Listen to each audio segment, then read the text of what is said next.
Karunia Allah dan keridhaan Allah jangan dipisah. Cari karunia sebanyak-banyaknya, tetapi dalam batas-batas yang diridhoi Allah. Sebab kalau tidak, karunia itu akan makin membuat kita jauh dari Allah. Ilmu karunia itu. Tapi kalau tidak diridhoi Allah, Nabi ingatkan, man izdada ilman wa lam yazdad huda, lam yazdad minallahi illa bu'da. Orang yang bertambah ilmu tapi tidak bertambah hidayah, dia hanya akan semakin jauh dari Allah. Jauh dari Allah menimbulkan kegersangan dalam jiwa, kepanasan dalam hati, sehingga jauhlah kita dari ketenangan hidup. Karunia yang Allah ridho, dan Islam melarang umatnya untuk berpangku tangan menunggu keajaiban dari langit. Berusaha, berikhtiar, berdoa, lalu bertawakal kepadanya. Assalamualaikum warahmatullahi wabarakatuh. Waalaikumsalam warahmatullahi wabarakatuh. Alhamdulillah, wassalatu wassalamu ala sayyidina Rasulillah, sayyidina wa maulana Muhammad ibn Abdullah, wa ala alihi wa sahbihi wa mawala, la hawla wa la quwwata illa billah, amma ba'du. Bapak-bapak, ibu-ibu, saudara-saudara kaum muslimin rahimakumullah. Rangka memperingati Maulid Nabi besar Muhammad sallallahu alaihi wasallam. Yang penting dari peringatan Maulid ialah membicarakan bagaimana sebenarnya identitas umat Rasulullah sallallahu alaihi wasallam. Sebab apa? Adalah suatu hal yang wajar bahwa seorang pengikut menyesuaikan tingkah laku, gaya hidup dengan orang yang diikutinya. Jangankan di dunia ini, di akhirat nanti, identitas ini akan dimintakan pertanggungjan jawab dan akan ditanyakan kepada kita. Sekurang-kurangnya menjadi pengikut rombongan orang besar merupakan suatu nikmat. Paling tidak kita bisa numpang mujur. Kalau saya berangkat ke Bali ikut rombongan Pak Menteri misalnya, saya bisa bebas timbangan, tas saya tidak usah diperiksa-periksa barangkali. Kenapa? Ini rombongannya Pak Menteri, numpang mujur. Itu sekurang-kurangnya. Tetapi tentu untuk menjadi anggota rombongan Pak Menteri ini kan harus ada tanda, ciri-ciri atau yang disebut identitas. Kalau kita mengaku dan memproklamirkan diri sebagai umat Nabi Muhammad, sebagai pengikut beliau, apa sih identitasnya, ciri-cirinya? Inilah yang akan kita bicarakan pada kesempatan ini, bersumber dari surah Al-Fatah ayat 29. Allah Subhanahu wa taala menjelaskan Muhammadur Rasulullah, bahwa Nabi Muhammad itu adalah utusan Allah, pesuruh Allah. Walladzina ma'ahu, dan orang-orang yang bersamanya, orang yang mengikuti ajarannya, para sahabatnya, kita ini para pengikutnya, mempunyai ciri atau identitas. Dalam ayat ini ada 5 ciri yang dijelaskan.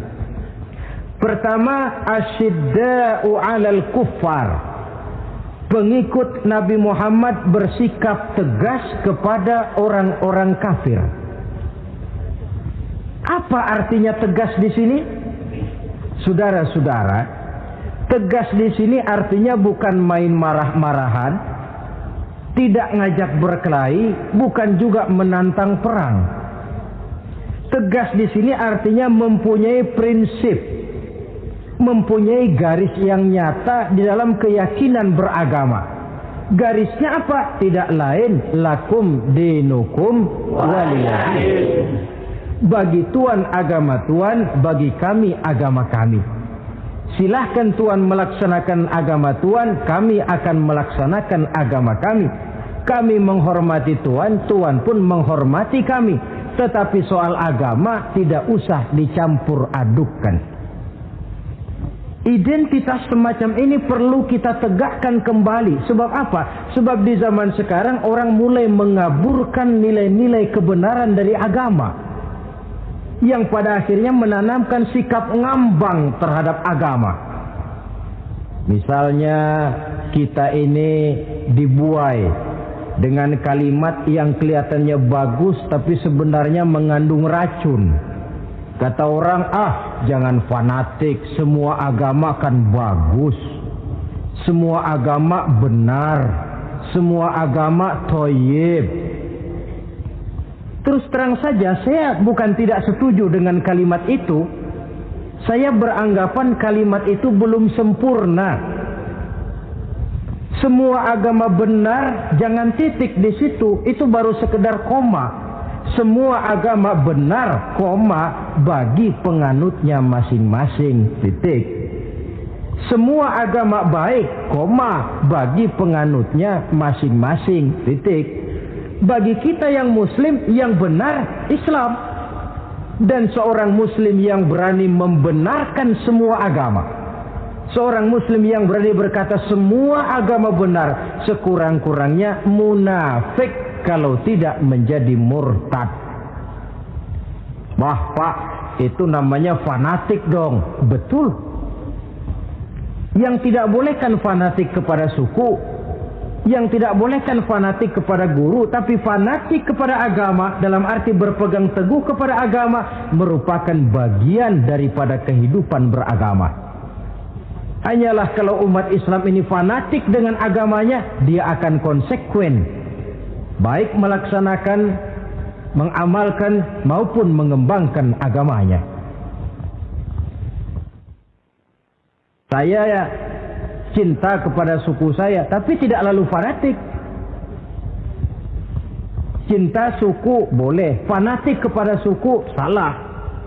Cinta kepada guru bagus, fanatik kepada guru jelek. Cinta kepada agama bagus, fanatik kepada agama wajib. Hanya dengan fanatik kepada agama orang konsekuen. Yang jelek itu kan kalau sudah fanatisme kesukuan. Contoh, misalnya mentang-mentang orang Sunda, lalu ngomong saya ogah dengerin ceramah. Kenapa? Ustaznya bukan orang Sunda sih. Ini nggak bener, emangnya Nabi Muhammad kelahiran Ciamis? Kan tidak.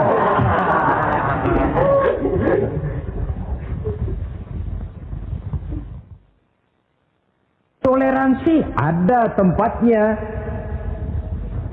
tetapi tidak menyangkut masalah-masalah ritual, tidak menyangkut masalah-masalah ibadah. Soal bikin jalan umum, mari bersama saudara-saudara kita yang lain agama membangun puskesmas, mari bersama-sama menjaga keamanan, mari sama-sama. Tapi kalau sudah menyangkut masalah ibadah, kembali kita kepada prinsip lakum dinukum waliyadin. Bagi Tuhan silahkan melaksanakan agama Tuhan, kami pun akan melaksanakan agama kami. Silahkan menyebarkan agama, tetapi jangan kepada orang yang sudah beragama. Ini batas toleransi. Jangan menyebarkan agama kepada orang yang sudah beragama. Maka dalam sejarah sudah dibuktikan, alhamdulillah, kalau kita mau objektif menilai sejarah, ketoleransian umat Islam itu sudah dibuktikan oleh fakta sejarah. Tetapi tanpa harus mengorbankan nilai-nilai akidah, keyakinan-keyakinan yang harus kita jaga dan kita pertahankan. Taruhlah kita sekarang masih sanggup berkata dan berpendirian semacam itu.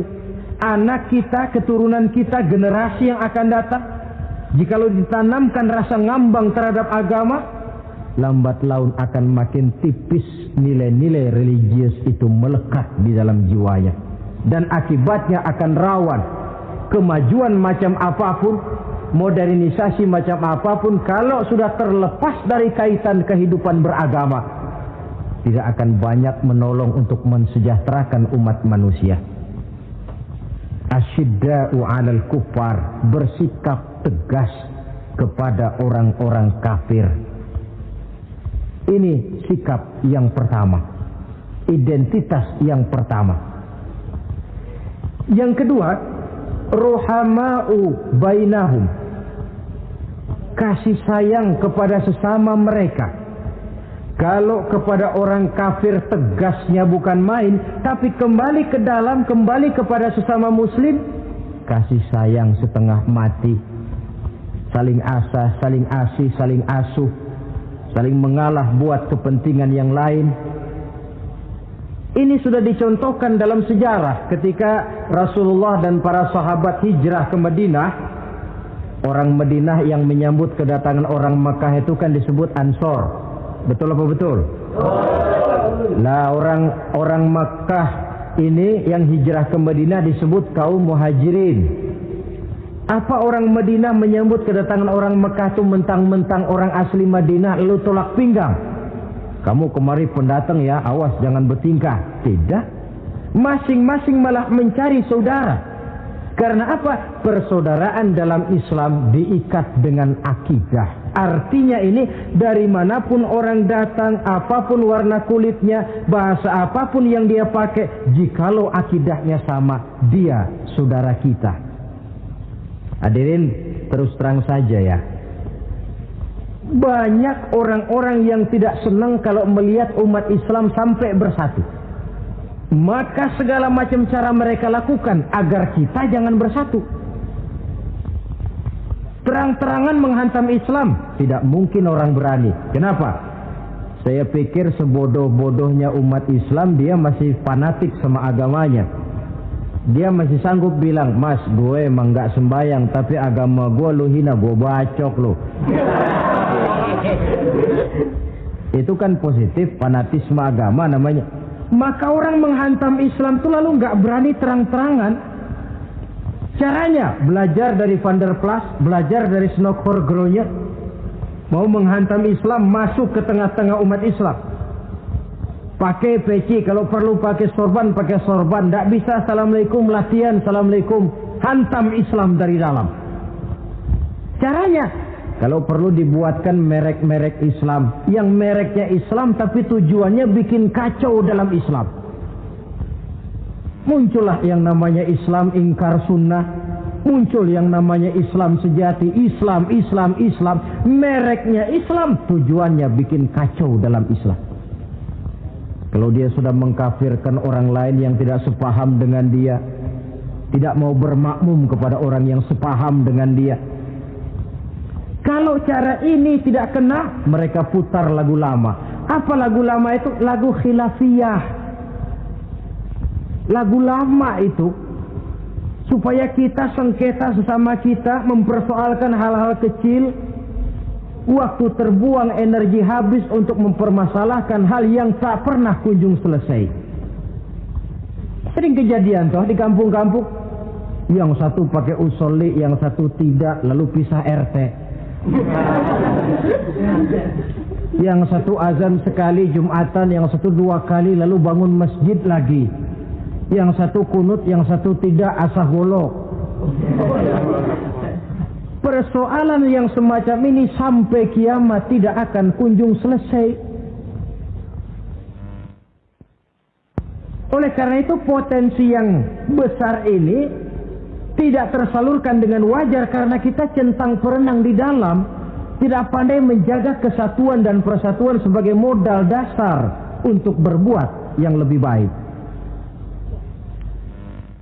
Adalah lebih baik kita ini mencari titik-titik persamaan dan bukan memperbesar pola perbedaan. Ruhama'u bainahum, kasih sayang sesama mereka. Imam Ghazali memberikan contoh, kun kal yadain wala takun kal uzunain. Hai umat Islam, hiduplah kamu seperti 2 tangan.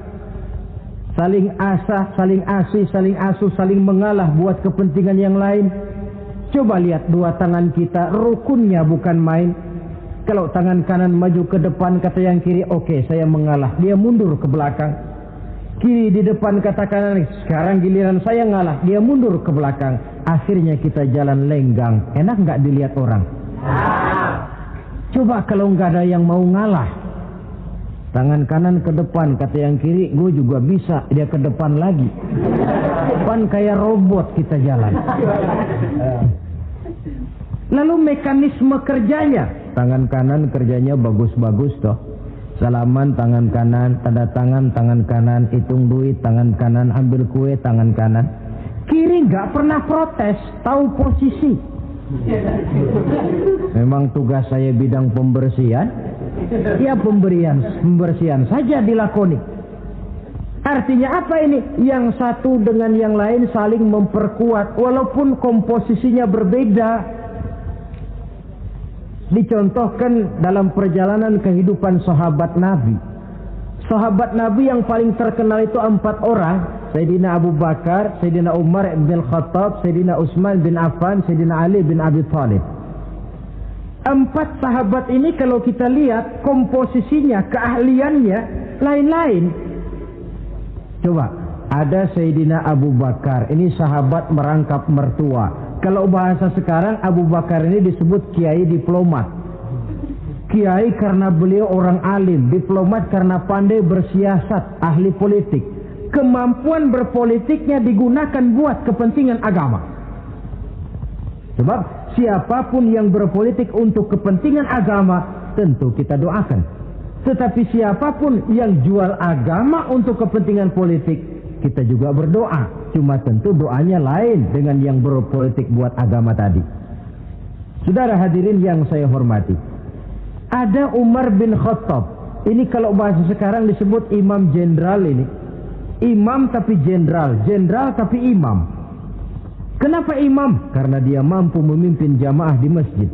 Kenapa jenderal? Karena dia sanggup memimpin tentara di medan perang. Kegagahannya, keberaniannya, keperkasaannya digunakan membantu perjuangan Rasul. Ada Utsman bin Affan, santri ekonom. Kenapa santri? Karena dia orang kaya. Kenapa ekonom? Karena dia pengusaha bergerak di bidang bisnis. Keuntungan usahanya untuk membantu perjuangan Rasul. Ada Ali bin Abi Thalib, tokoh muda tapi intelek. Masih muda tapi rela mengorbankan nyawa demi keselamatan Rasul di malam hijrahnya. Alangkah nikmatnya umat Islam ini kalau punya kiai diplomat, imam jenderal, santri ekonom, pemuda intelek yang masing-masing bekerja sama menunjang untuk kepentingan agama. Ruhama ubainahum, kasih sayang di antara sesama mereka. Mobil, kenal mobil nggak? Ya. Mobil itu baru bisa jalan dengan baik kalau seluruh onderdilnya kompak. Kalau yang satu sudah merasa dirinya lebih penting dari yang lain, alamat mobil udah deket mogok. Misalnya yang jadi bensin nyombong. Kalau nggak lantaran saya nggak bakalan jalan nih mobil. Bannya denger, sombong. Kata ban, sombong kamu bensin. Apa kamu kira kamu saja yang penting? Saya tersinggung, kata ban, lalu kempes. Kira-kira kalau ban kempes jalan nggak mobil? Begitulah umat ini. Kayak satu bangunan. Ada yang jadi jendela, pintu, tiang, genteng dan sebagainya. Tetapi satu sama lain hendaknya saling memperkuat. Kalau tidak, kita ini pernah diramalkan oleh Nabi, yushiku an tada'a alaikumul umam kama tada'al akalatu ala qas'atiha. Satu saat akan datang di tengah-tengah kamu di mana keadaanmu waktu itu seperti makanan di meja makan. Coba bayangkan, menurut Rasul satu saat kondisi umat Islam akan seperti makanan di atas meja. Yang barat mau makan, yang timur mau santap, yang selatan mau ganyang, yang utara mau injak-injak. Satu saat kondisi umat Islam akan seperti itu. Heran sahabat, ya Rasulullah, kok kita bisa dikepung begitu rupa? Iya, Apa pada waktu itu jumlah kami sedikit ya Rasulullah? Tidak, kata Rasul. Bal antum yawma idzin katsir. Jumlahmu pada waktu itu banyak, besar, kamu mayoritas. Cuma sayang, kata Nabi, walakinnakum ghusaa'un ka ghusaa'is sail. Tetapi keadaanmu waktu itu seperti busa di lautan. Banyak tapi centang perenang. Banyak tapi tidak punya daya dan kekuatan. Dipermainkan gelombang lautan, dihempaskan ke tepian pantai tanpa punya makna dan arti. Mayoritas tapi nasibnya ironi. Lantaran apa ini? Kita tidak pandai menjaga kesatuan dan persatuan. Prinsip ruhama'u bainahum, kasih sayang di antara sesama mereka, belum bisa kita wujudkan. Oleh karena itu, hadirin yang saya hormati, identitas yang kedua ini mari kita tegakkan, menggalang kesatuan dan persatuan untuk kejayaan agama yang kita cintai. Soal posisi silahkan berbeda, soal profesi silahkan berbeda, tetapi hendaknya perbedaan ini tidak menyebabkan persimpangan tujuan. Satu sama lain saling memperkuat. Identitas yang kedua, bahwa kita sudah diikat dengan akidah, tidak oleh ras, warna kulit, suku, bahasa, oleh akidah. Satu kali orang sudah syahadat, dia adalah saudara kita. Sudah lewat masanya di mana kita umat Islam ini dikotak-kotakan, dan sudah datang waktunya di mana kita bersatu, saling menunjang, saling membantu, sehingga dengan demikian terwujudlah satu masyarakat yang diikat dengan nilai-nilai akidah. Ini yang kedua, kasih sayang kepada sesama muslim. Satu badan itu kalau yang satu sakit, yang lain kan akan ikut merasa sakit. Saudara jalan tengah malam, ibu jari tersandung batu, meletak. Begitu ibu jari tersandung batu, kontan, darah keluar, mulut bilang aduh, kepala ikut pusing, nggak pakai diundang. Solidaritas sosial yang terjadi secara reflektif. Tidak ada ibu jari tersandung, mulutnya malah ngomel, rasain lo. Masa nyumpain badan sendiri, kan tidak mungkin. Tapi ini yang terjadi, kita lihat. Akibat apa? Tidak terwujudnya solidaritas sosial yang bersifat refleksif tadi. Nah, inilah saudara-saudara identitas yang kedua. Yang ketiga sekarang, pengikut Nabi Muhammad sallallahu alaihi wasallam itu cirinya yang ketiga, tarahum rukka'an sujjada. Engkau lihat mereka ruku dan sujud, mendirikan solat. Ini identitas, ciri. Di akhirat nanti akan diperiksa dengan seadil-adilnya. Siapa? Saya, Pak. Saya siapa? Pengikut Nabi Muhammad. Betul? Betul. Baik. Pengikut Nabi Muhammad itu tandanya ruka'an sujada, ruku dan sujud. Sampean ngaku umat Nabi Muhammad, sujud, pernah sembahyang?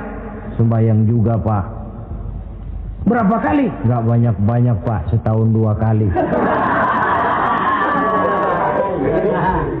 Kapan itu? Idul Fitri sama Idul Adha. Kata petugas, syarat kurang, minggir. Sebab sering dikatakan sholat itu kan ada yang harian, ada yang mingguan, ada yang tahunan. Ada yang sholatnya harian. Yang harian ini juga 2 macam. Ada yang belang-belang, ada yang mulus. Kalau yang belang-belang itu kalau zuhur sholat, asar out. Asar kepegang, maghribnya melayang. Maghrib ketangkep, isaknya terbang. Itu lumayan ketimbang yang seminggu sekali cuma Jumat saja. Yang Jumat pun agak lumayan lah daripada yang setahun 2 kali cuma Idul Fitri dan Idul Adha.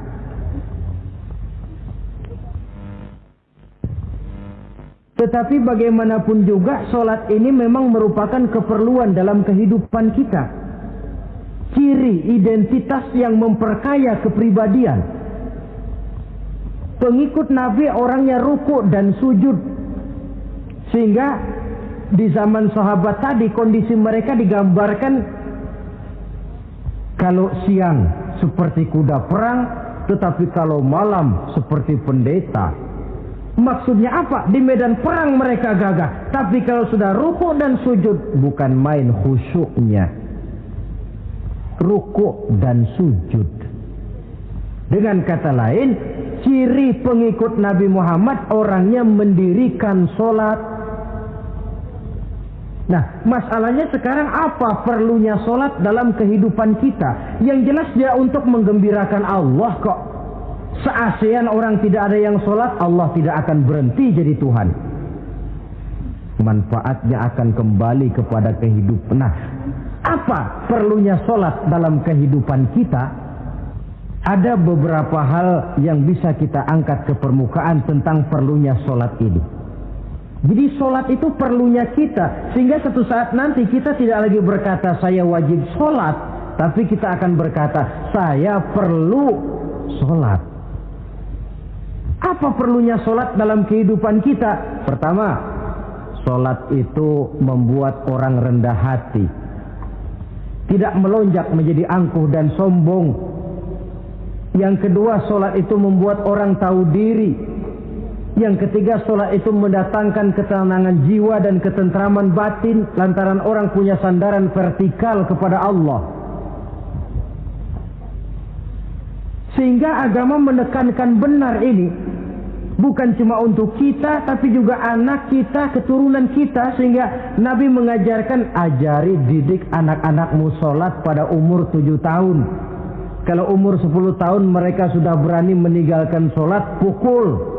Bukan dengan tujuan menyakiti, tapi mendidik anak supaya disiplin dengan sholatnya. Kayaknya kita yang hidup di zaman serba modern ini, soal anak mau sholat atau tidak, kayaknya orang tua itu, kalau istilah anak sekarang, cuek-cuek aja. Jarang yang mengadakan inspeksi, pengecekan anaknya sudah sholat apa belum, lalu sholatnya disiplin apa tidak. Jarang yang memberikan sugesti dan rangsangan supaya anaknya mendirikan sholat. Saya jarang mendengar orang tua muslim yang berkata, nak, kalau kau hafal Fatihah dengan artinya bapak beliin sepatu baru. Nak, kalau kau hafal juz amma, bapak beliin sepeda. Sugesti untuk hal-hal yang bersifat agama sangat langka. Tapi kalau sudah hal-hal yang bersifat umum, wah, nah, kalau kamu lulus nanti SD ya, kita piknik ke Tangkuban Perahu, lulus SMP tur ke Bali, lulus SMA piknik ke Singapura. Rangsangan dan dorongan, baguslah itu. Tetapi alangkah akan lebih bagusnya jika untuk hal-hal yang bersifat agama kita pun sanggup memberikan sugesti, rangsangan dan dorongan kepada anak-anak kita. Sehingga sejak kecil mereka sudah terbiasa dengan sholat. Sejak kecil mereka sudah disiplin dengan sholatnya. Wah, kalau tidak, kayu itu kalau mau dibengkokkan pada saat dia masih kecil. Kalau sudah besar baru mau dibengkokin, repot kayu itu. Membentuk orang soleh itu harus dimulai sedini mungkin. Karena itu salah satu fungsi solat Allah jelaskan, inna sholata tanha 'anil fahsya wal munkar. Bahwa solat yang dikerjakan dengan betul mampu mencegah manusia dari perbuatan yang keji dan munkar. Jadi dengan kata lain, orang yang disiplin dengan sholat terpeliharalah dirinya dari perbuatan yang keji dan munkar.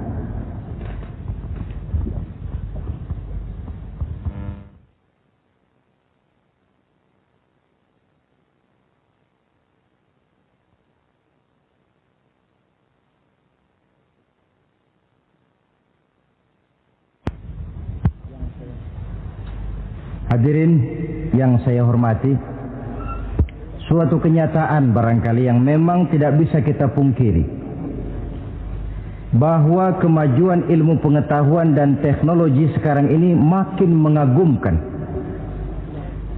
Dunia seolah-olah telah dirombak oleh manusia dari sebuah daerah kosong menjadi gedung-gedung pencakar langit yang tinggi. Orang sudah bertandang ke bulan, dan dalam beberapa tahun mendatang boleh jadi akan bertandang pula ke planet-planet lainnya. Kekurangan air minum bisa diatasi dengan penyulingan air laut. Kekurangan areal pertanian bisa diatasi dengan merombak gurun pasir yang gersang dan tandus menjadi sawah ladang yang menghasilkan kebutuhan hidup manusia. Tapi seiring dengan itu menjadi pertanyaan, makin sejahterakah umat manusia? Tercapaikah kebahagiaan? Pada sisi lain kita melihat kemajuan itu melahirkan hal-hal yang tidak kita harapkan. Apa yang kita sebut dengan penyakit dunia modern, yang rupanya makin banyak dokter, makin banyak juga penyakit, makin banyak rumah sakit, makin aneh nama penyakit. Pola yang paling berbahaya ialah jikalau kemajuan itu menyebabkan manusia sampai mendewa-dewakan ilmu dan teknologi.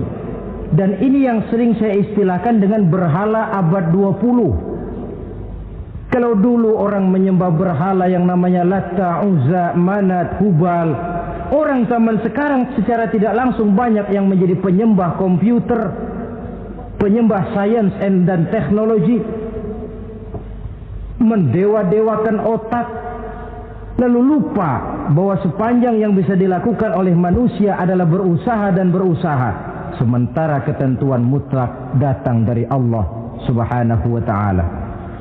Disinilah perlunya ruku dan sujud, agar manusia tahu benar hakikat dari mana dia datang, di mana dia sekarang, mau apa dia di sini, dan kemana dia akan pulang. Oleh karena itu, pada kesempatan ini saya mengajak, marilah identitas ini kita tegakkan dalam diri kita, menjadi pengikut yang ruku dan sujud di hadapan Allah. Sebab di sana terdapat sumber kekuatan. Baik dia kekuatan batin, kekuatan jiwa, kekuatan dalam semangat perjuangan, kekuatan dalam menegakkan yang ma'ruf dan menghancurkan yang munkar. Sandaran kita kepada Allah. Saudara mungkin masih ingat ketika Rasulullah dan Abu Bakar hijrah, mereka berdua tidak langsung ke Madinah tapi berada di Gua Sur. 3 malam 2 hari lamanya. Orang kafir Quraisy yang mengejar sampai juga di mulut gua itu. Andai kata mereka menengok saja ke bawah, sudah kelihatan Nabi dan Abu Bakar. Tapi mereka tidak menoleh. Nabi dengan mantap berkata kepada Abu Bakar, "La takhaf wa la tahzan ya Abu Bakar, innallaha ma'ana." Abu Bakar, kau tidak usah takut, tidak usah sedih, Allah bersama kita. Ucapan ini mantap kalau diucapkan oleh orang yang ruk'an sujada, benar-benar sujud kepada Allah, mempunyai backing yang tidak kepalang tanggung, yang serba maha. Ya itu kalau memang saudara perlu cari backing, jangan kolonel tanggung, jangan brigjen tanggung, carilah backing yang serba maha. Maha gagah, maha kaya, maha tahu, maha segala-galanya. Berbackinglah kepada Allah saja dengan jalan ruk'an sujada, ruku' dan sujud dalam kehidupan ini. Ini identitas yang ketiga. Yang keempat sekarang, pengikut Nabi itu apa tandanya? Yabtaghuna fadlan minallah wa ridwana. Mereka selalu mencari karunia dan keridhaan Allah. Karunia dan keridhaan. Jadi tidak hanya mencari sekedar karunia, tetapi juga mencari ridho. Oleh karena itu seorang pengikut Rasul, di dalam dia berdagang misalnya, dibatasi oleh pertanyaan, cara saya ini Allah ridho apa tidak? Dia cari rezeki, dibatasi oleh pertanyaan, Allah ridho apa tidak? Dia menginginkan jabatan yang tinggi, tapi tetap dalam kerangka pertanyaan, kalau cara ini Allah ridho apa tidak? Sehingga tidak lantas menghalalkan cara apapun halal asal tujuan tercapai, itu kan caranya PKI. Asal tujuan tercapai cara apa saja halal. Seorang muslim pengikut baginda Nabi tidak diajarkan semacam itu. Kenapa perlu mencari keridhaan Allah, karunia yang Allah ridho? Karena apapun yang kita pakai, apapun yang kita makan terutama, jikalau bersumber dari sesuatu yang Allah tidak ridho, katakan yang haram misalnya, akan mempengaruhi gaya dan gerak hidup kita. Contoh, kata Imam Ghazali, kalau engkau terlalu senang memakan makanan yang haram, dia akan mempengaruhi caramu berpikir sehingga kau akan cenderung berpikir yang haram. Mencari karunia yang Allah ridho, dan hidup itu kalau sudah mendapat ridho Allah, sudah satu kenikmatan yang tidak bisa dibeli dengan nilai materi yang bagaimanapun banyaknya. Karena itu biarlah kita orang mukmin ini di dunia hidup kaya asal Allah ridho saja. Gak apa-apa. Biar rumah kita gedung, punya mobil bagus, uang banyak, kalau Allah ridho enak. Daripada sudah melarat tinggal di pinggir kali, rumahnya gubuk, Allah marah lagi. Kapan mau senang orang macam begitu? Jadi biarlah kita ini bahagia di dunia, asal di akhirat masuk surga. Nggak apa-apa. Mencapai kebahagiaan di dunia dan di akhirat. Cari karunia Allah sebanyak-banyaknya. Karena memang bumi dan segala fasilitasnya diperuntukkan bagi manusia. Dan karunia Allah itu ada dimanapun kita pergi. Dahulu ketika turun perintah hijrah, sebagian sahabat berpikir-pikir, kalau saya hijrah ke Madinah, di Madinah mau makan apa saya? Ini Mekah kan jelek-jelek, kampung sendiri. Umpama kepepet ngutang-ngutang dikit orang masih percaya lah, kalau ke Madinah ngutang sama siapa? Takut dia kalau hijrah ke Madinah tidak dapat makan. Allah memberikan jaminan, qul li'ibadiyallazina amanu inna ardi wasi'ah fa iyaya fa'budu. Katakan kepada mereka Muhammad, hai hamba-hambaku yang beriman, bumiku ini luas. Di Mekah kau makan, hijrah ke Madinah juga kau akan makan. Apalagi hijrahmu karena membela agama. Jangan karena membela agama kau takut kelaparan. Artinya apa? Karunia Allah itu ada dimanapun. Kalau kita mau berusaha, tetapi jangan lupa usaha itu harus yang Allah ridho. Kalau sekedar hasil usaha cara apapun boleh, ya dapat. Tetapi tanpa ridho, semuanya tidak akan membawa ketenangan, ketentraman, dan kebahagiaan. Allah itu kan maha pengasih, tidak pilih kasih katanya. Artinya apa? Semuanya Allah kasih. Orang kalau mau berusaha dapat. Itu logika. Sunnatullah kata kita, hukum alam kata orang. Kalau mau berusaha mesti dapat. Tetapi kasih sayang Allah ini tidak diberikan kepada setiap orang. Kalau pengasihnya berlaku kepada semua orang, mau kafir mau beriman, kalau berusaha dapat. Itu Rahman namanya. Tapi Allah tidak cuma Rahman, Allah juga Rahim, Maha Penyayang. Bedanya apa? Orang yang dikasih itu belum tentu disayang. Tetapi kalau disayang mesti dikasih. Kalau tidak dikasih tentu ada pertimbangan lain untuk kepentingan kita. Misalnya anak kita baru kelas 1 SMP, datang, Pak beliin motor buat sekolah. Kita lalu menilai anak ini nggak ada motor saja kadang-kadang jarang sampai ke sekolah, apalagi dibeliin motor, bisa dari rumah berangkat ke sekolah nggak sampai. Tidak dibelikan bukan karena tidak sayang, justru karena sayangnya ada pertimbangan lain untuk kepentingan si anak. Tetapi kadang-kadang anak sendiri berpikirnya lain. Bapak katanya sayang, minta dibeliin motor saja tidak dibelikan. Dia menilai orang tuanya tidak sayang, padahal justru sayangnya lalu tidak dibelikan. Begitulah satu contoh kecil dari keridhaan Allah ini. Jika Allah sudah memberikan ridhonya kepada kita, segala yang kita mau diberikannya. Kalau tidak juga diberikan, tentu ada manfaatnya untuk kemaslahatan kita. Allah Maha tahu. Misalnya orang mengeluh, saya akan sembahyang rajin, ngapa rezeki seret bener sih?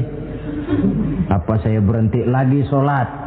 Allah lebih tahu maslahatnya. Barangkali potongan kayak kita ini kalau diberikan rezeki banyak sedikit lalu berhenti ke masjid. Rezeki lu segini aja dah, lu jadi rajin ke masjid. Ada manfaatnya buat kepentingan kita mencari karunia yang Allah ridho. Dalam alam yang terbentang luas ini, karunia Allah terhampar luas. Tinggal kita mencari, dan untuk mencari itu diperlukan keahlian. Keahlian hanya timbul karena pendidikan. Makin ke depan persaingan hidup makin tajam tanpa membekali diri. Terutama generasi kita yang akan datang, anak-anak kita. Boleh jadi mereka akan tersudut ke pojok-pojok kehidupan untuk kemudian lebih banyak jadi penonton daripada sekedar pemain. Dan kerugian akan kembali kepada kita. Karena itu cari karunia Allah sebanyak-banyaknya, tapi dengan garis bawah yang Allah ridho. Sekali lagi, carilah karunia Allah sebanyak-banyaknya dalam kehidupan ini, tetapi dengan menggarisbawahi yang Allah ridho. Inilah identitas yang keempat. Yang kelima sekarang, identitas yang terakhir, simahum fi wujuhihim min atharis sujud. Di muka mereka ada tanda bekas sujud. Ini pengikut Rasulullah sallallahu alaihi wasallam. Bekas sujud, iya. Apa bekas sujud itu? Apa jidatnya hitam kebanyakan sujud? Mungkin karena rajin sujud lalu berbekas. Boleh jadi, tapi soal hitam di jidat sih gampang digosok-gosok.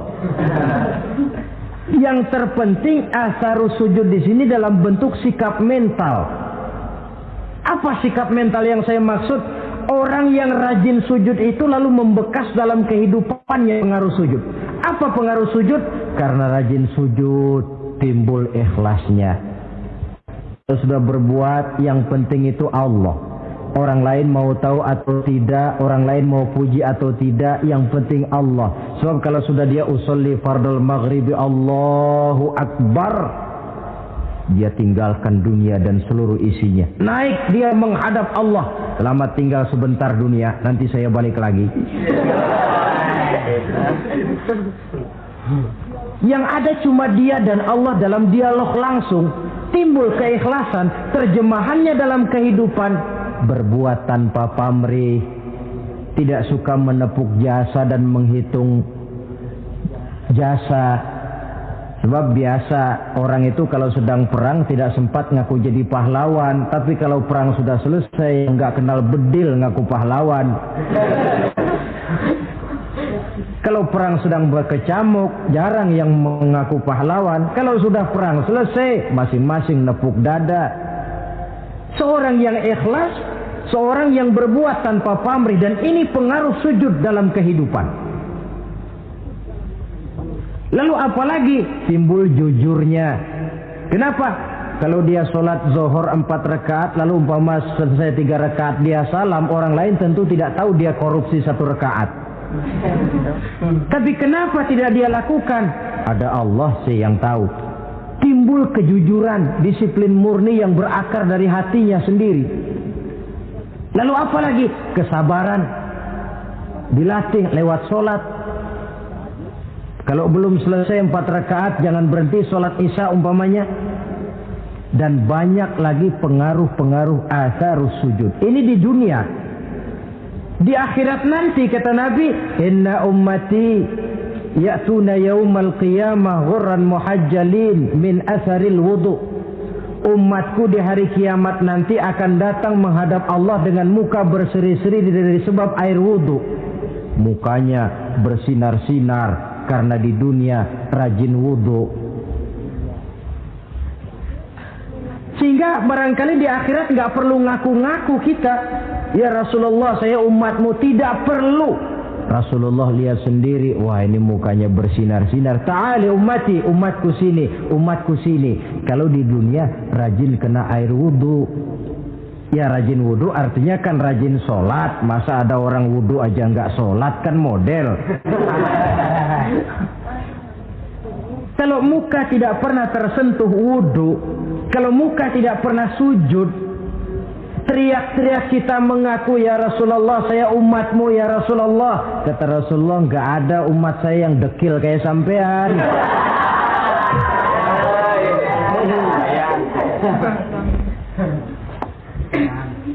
Itulah sebabnya pada kesempatan ini saya mengajak, mari membiasakan diri berwudu. Tidak cuma untuk sholat. Saudara mau berangkat ke kantor, wudu dulu, bagus. Saudara mau pergi berdagang, wudu dulu, cakep. Saudara mau pergi kuliah, mau pergi sekolah, wudu dulu, bagus. Di samping kebersihan jasmani, juga kebersihan rohani. Tengok saja. Kalau kita membasuh tangan pada saat wudu, mulai Allahumma inni as'aluka yumna wal barakah wa a'udzubika minasyu'mi wal halakah. Itu kan yang kita baca.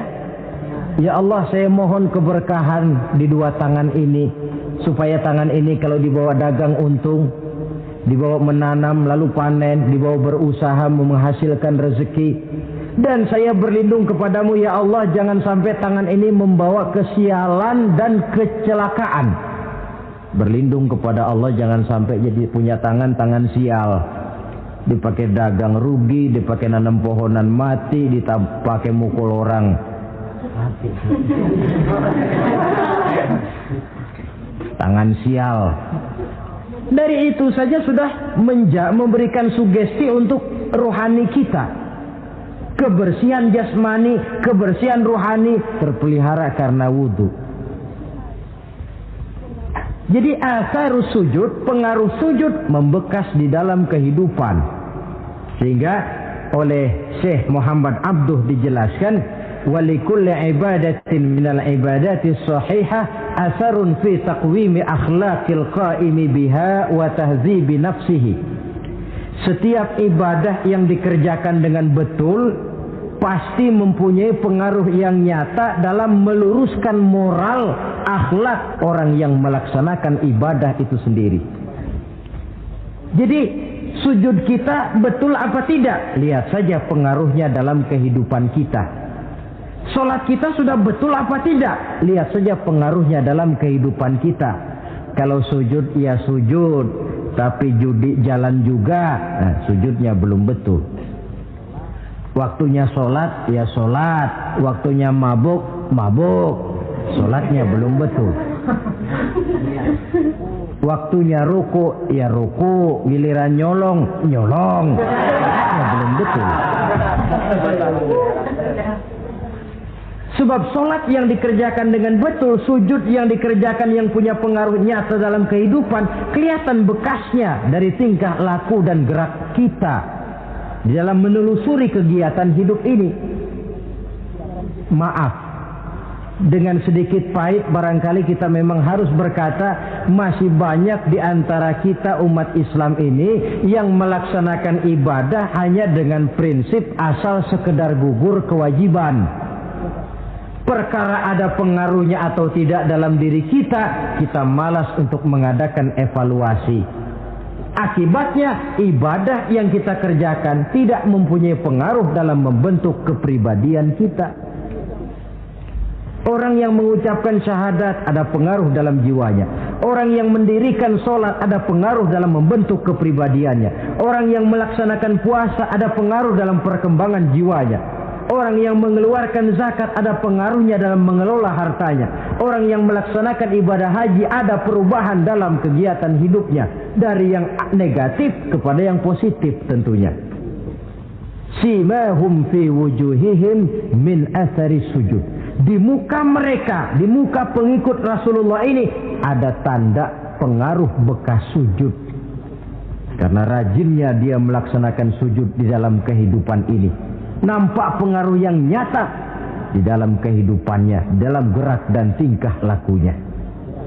Saudara hadirin, ma'asyiral muslimin rahimakumullah. Inilah 5 identitas yang harus kita tegakkan jikalau kita mau jadi umat yang konsekuen. Tidak sekedar bangga-banggaan menyandang titel umat Nabi, apalagi konon mengharapkan syafaatnya di akhirat nanti, padahal sebagai pengikut kita tidak menyesuaikan diri dengan yang kita ikuti. Bagaimana mau mengharapkan fasilitas yang namanya syafaat? Bahwa syafaat pertolongan Rasul itu ada, tetapi fungsinya kan ibarat orang punya kain, syafaat itu nambel. Saudara punya kain, sobek-sobek sedikit, ditambel oleh yang namanya syafaat. Sholat kurang sedikit, ditambel oleh syafaat. Sodakoh ada campur riak sedikit, tidak karena Allah sedikit, syafaat. Jadi kalau punya kain sobek ada syafaat. Lah kalau kainnya tidak punya, yang mau ditambel apanya? Sholat tidak, puasa tidak, di akhirat aman dah dapat syafaat. Tentu terlalu berlebihan, terlalu optimis mengharapkan sesuatu yang kita memang tidak punya modal dasar untuk memperolehnya. Baiklah ya, kesimpulan. Pertama, sebagai pengikut kita harus menyesuaikan diri dengan yang kita ikuti. Identitas. Suatu umat hanya akan berwibawa, hanya akan dihitung dan dipandang orang kalau dia tegak dengan identitasnya. Kalau macan sudah kehilangan sifat galaknya, orang tidak takut lagi kepada macan. Dan kalau kambing sudah kehilangan sifat jinaknya, banyak orang takut miara kambing. Kalau umat Islam sudah kehilangan identitasnya, dia akan menjadi umat yang kehilangan wibawa dan tidak pernah ditakuti oleh musuh-musuhnya. Seenaknya saja orang mengacak-acak kehidupan kita sebagai umat kalau tidak punya identitas. Yang kedua, kesimpulan yang kedua, identitas itu bisa kita ringkaskan. Pertama, tegak dengan keyakinan inna dina indallahil Islam. Menumbuhkan fanatisme agama dalam arti berpegang teguh kepada agama. Menempatkan toleransi pada tempatnya yang wajar. Tidak mencampur adukan semua agama. Tegas di dalam mempertahankan akidah.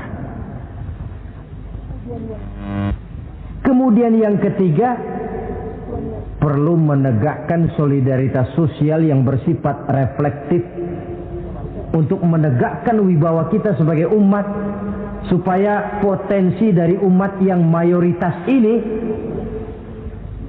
dimanfaatkan oleh umat itu sendiri. Kalau tidak, kita cuma akan menang jumlah saja, menang bilangan, kuantitas yang tanpa kualitas.